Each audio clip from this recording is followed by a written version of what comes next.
Well, I thought, I'm a Republican. I'm a very good Republican, but I thought Bush was a terrible president. I thought he was a terrible leader. The country had no spirit. And ultimately, he did so badly at the end that we have Obama. That's what we have. I mean, that was a gift from President Bush.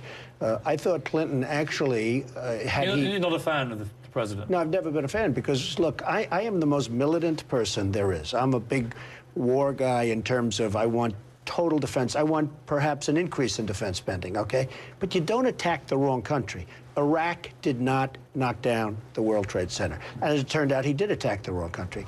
And frankly, they used to kill terrorists in Iraq. You could not be a terrorism and last a day in Iraq. Now it's the Harvard, it's the breeding ground for terrorism. I mean, everybody that wants to be a terrorist, they go to Iraq, they go to Afghanistan, they go to the places where we are. The fact is, Bush, I thought, was not good.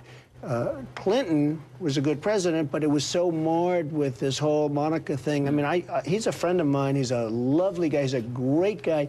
I really like him, but I thought they treated him very, very harshly, absolutely. And yet he's popular now, more popular than he's ever been. He's more popular. That's because he's a quality guy. He really is. He's a quality guy.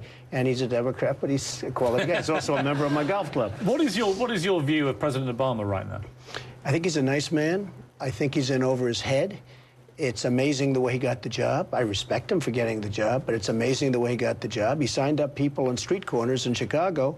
All of a sudden, he's the president of the United States. I mean, he got a hell of a shellacking, as he put it, in the midterms, but his ratings right now, mid-50s, are significantly higher than Ronald Reagan and President Clinton at the same time of their administration. So he's doing pretty well, actually. Well, the fact is he is doing well, and the Republicans have let him back into the game because during the lame duck session, I don't know what happened with the Republicans. I don't know who was leading them, but they totally gave him credibility. He was Jimmy Carter, and now he's the Phoenix. But is this the problem? Who is leading the Republicans, and who should be? I don't think there is a leader right now of the candidates. Romney, I guess, would be somebody that people are thinking about, but it's not resonating.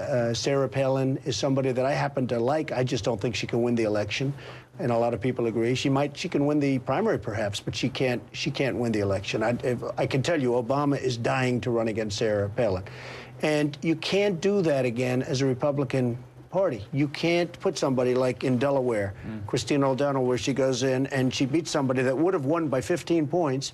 She beats him in the primary, and then she gets killed in the election. Is this precisely why you're so tempted to run?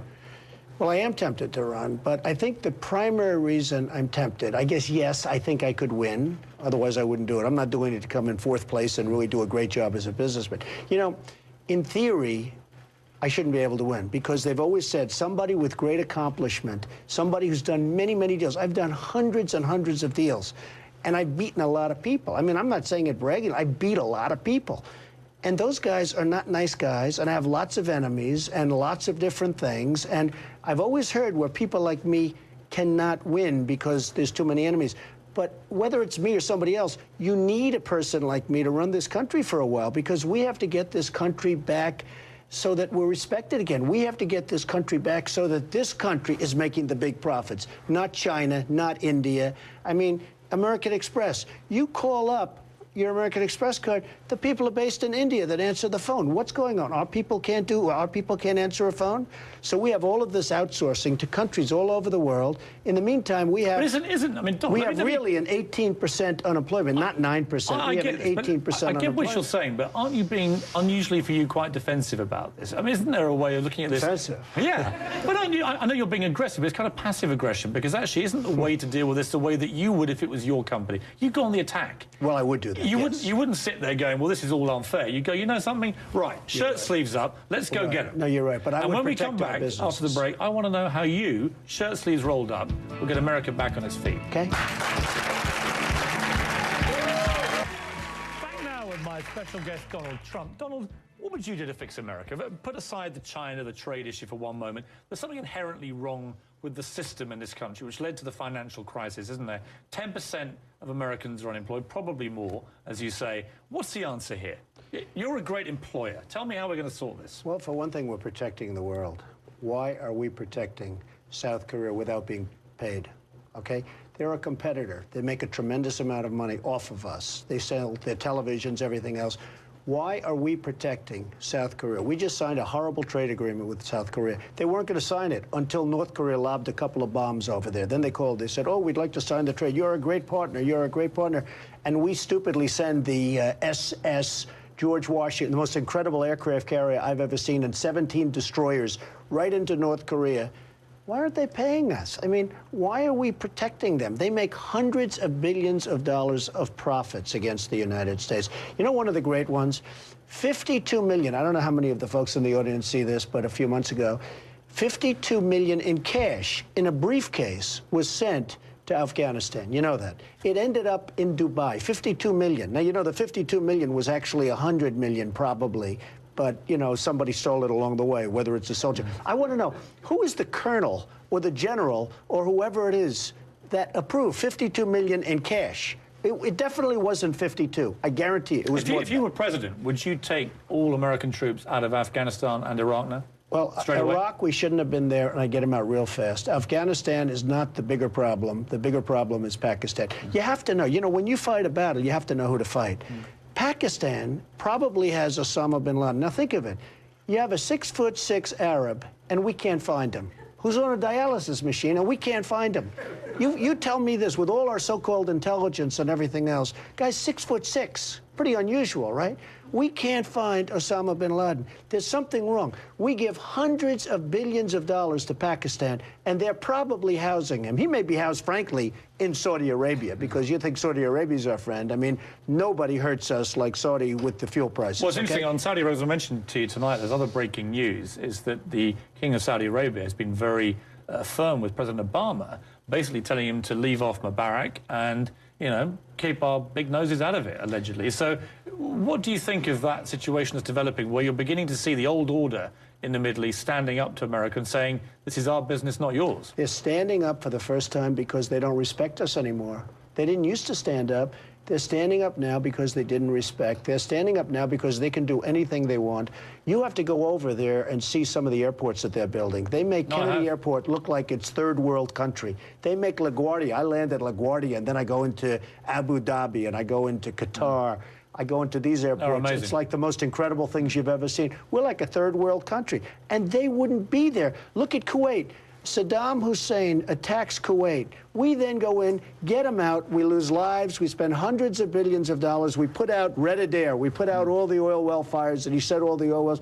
We hand them back the country. Now they don't invest in the United States because you know why? They say the return on investment's not good enough. We're not going to invest in maybe they have a point. And also, here's the other point. Companies like General Motors, companies like Coca-Cola, are all investing heavily in places like China, and they're doing very well out of it. Isn't the answer to go where the business enemy is and take them on at their own game and make money out of them? Isn't that what you would do instinctively? I think it's great. But if you look at what happened to General Electric, what happened to them with technology, where they had to give up all their technology to China, where they have to build plants in China, where they have to do all of these things. Hey, I like the Chinese. I'm fine with the Chinese. And if I were them, I'd be doing the same thing if I could get away with it. We can't let them continue to get away with it. What are the other problems here, though? I mean, you saw the disintegration of the financial system. You can't just blame foreign competition here. What was wrong with the system here that should be now put right properly? Well, look, you're always going to have problems with financial systems. I went to the Wharton School of Finance, which is the best business school probably in the world. I dealt with people that were super brilliant people. I know how smart they are. Regulations, I mean, these people don't know what a regulation is, and they find ways around them. You know, you have really smart guys writing regulations, but you have smarter guys figuring out how to beat the regulations. The same bankers that got us into the mess now be allowed, in regulation way, to be awarding themselves huge bonuses again? Well, I mean, look what happened with Chase today. I mean, they got caught for taking advantage of military and soldiers that are in Afghanistan and Iraq and taking advantage of them. I think it's terrible. What Chase has done, I think, is terrible. And I think what the banks is doing right now, they took all the money, the taxpayer money, and if you go in, if anybody in this audience wants a home loan, you're not going to get it, okay? You're not going to get it. Because they're awarding themselves millions of dollars in bonuses. And one of the things... I think it's scandalous. I think it's terrible. And one of the things, and you know what, I'm saying that, and I really do, I believe it's terrible. They took all of this money to stay solvent. They're taking big bonuses. But here's the bigger problem. The big picture problem is they're not loaning the money. There's millions of empty homes because nobody can go out and get a mortgage. Here's a tweet I want you to respond to. It's a great address, by the way. Kick a snowflake is, is the tweeter. I like it. As President Trump, who would be the first person you'd say you're fired to? Well, I mean, they want me to say, look, you know, I have had so much. Who do they want you to say? Well, they want me to say Obama. Well, if you're president, he's already gone. That's it. Yeah. Who's the #1 bad guy right now you would fire in America? Well, can I be honest? I don't want to say. There's so many of them. There really are. There are so many of them. You look at a Department of Education. It goes for blocks and blocks and blocks. So education should really be, I mean, we have to like a little bit of supervision. So you wouldn't argue, would you? Education should be a local thing. It should be a state Well, I was going to thing. mention education to you, because last word with the Chinese, isn't the reality with them that they are educating their people better now than America is doing? And that's why they're also jumping ahead. Isn't that true? And you know where they're educating a lot of their people? At our schools. It's the most amazing thing. They come over, they learn, they go to Harvard, they go to Wharton, they go to Yale, they go to the best schools, and then we force them to leave. Okay. We force them to leave. No, I know that. Okay. When we come back, I'm going to ask you, as a man who wins and knows how to pick a winner, which is where I come in, how are we going to win? That was, of course, my triumphant moment, winning season 1 of NBC's Celebrity Apprentice. Donald, I mean, it was quite terrifying and arduous and all that kind of thing. But at the end, I realised why you're such a winner, because you picked the right guy.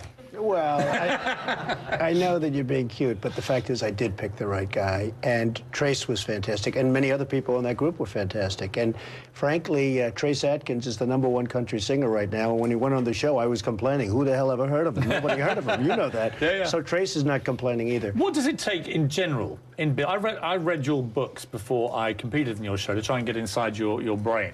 And I love the one called Think Big and Kick Ass, because it kind of summed up, I think, the Trump philosophy, isn't it? Which is, don't go micro on these things. Think big and you can win. Is that your steely philosophy? Well, not everybody can think big. I mean, you have home builders that build one home. They're not going to build big developments, and they do a great service to the community. You have people that do small jobs, and they do a great service. Not everybody can think big. If everybody thought big, it would be a pretty crowded world out there. It wouldn't be very pleasant. But I think that you should, within reason, think as big as you can. And, you know, it was very, very interesting with that book. That book did very well. My books all go to #1 or do really well as bestsellers. But I have to tell you, that book, because of the kick-ass, didn't do quite as well, because a lot of parents, it was around Christmas time, and a lot of parents couldn't buy it for their child because they didn't like the title. It's really true. I said, why isn't that book selling like everything else? But they really had a problem, you know, giving a 7-year-old kid a book with that title. Here's a really interesting aspect to your character. You've never had a drop of alcohol in your life, have you? That's right. Never. I mean, I found that amazing when I discovered that fact about you. For me, it was very easy. I mean, You've never touched a drug? No, I've never had drugs. You've never smoked cigarettes? I've never had cigarettes. And you don't even drink coffee, do you? And I don't drink coffee. I mean, it's amazing. Well, yeah, and I have other problems, I guess. But Well, we're going to come to the women in a moment. I didn't necessarily mean that. Women are your vice, right? No, I just respect women. I find women very beautiful. I think women are great. I have a fantastic wife, Melania. I'm going to come back to the women, because I want to focus more on this discipline and where you get it from. You told me once a very interesting story about you had an older brother who was an alcoholic, and he died of alcoholism. And he told you before he died, don't drink and don't smoke. Well, I had an older brother named Fred, who was a great guy, a handsome guy, the most handsome guy that you've ever seen. He had everything going. But he loved flying airplanes, and he actually was a pilot. He was a professional pilot. And somewhere along the line, I think it was in college, he started drinking, and he got worse and worse. And he also smoked a lot. And he would tell me, and he was quite a bit older than me, about 10 years older, he'd say, don't ever smoke, don't ever drink. Don't ever smoke, don't ever drink. And I say that to my kids now. No drinking, no drugs, no alcohol. I also say, and no tattoos, because I think tattoos are horrible. I see this tattoo phrase that's going on. And do they I think it's horrible. Do they all follow your lead, as you did? I think, well, so far my kids have been following my lead, but...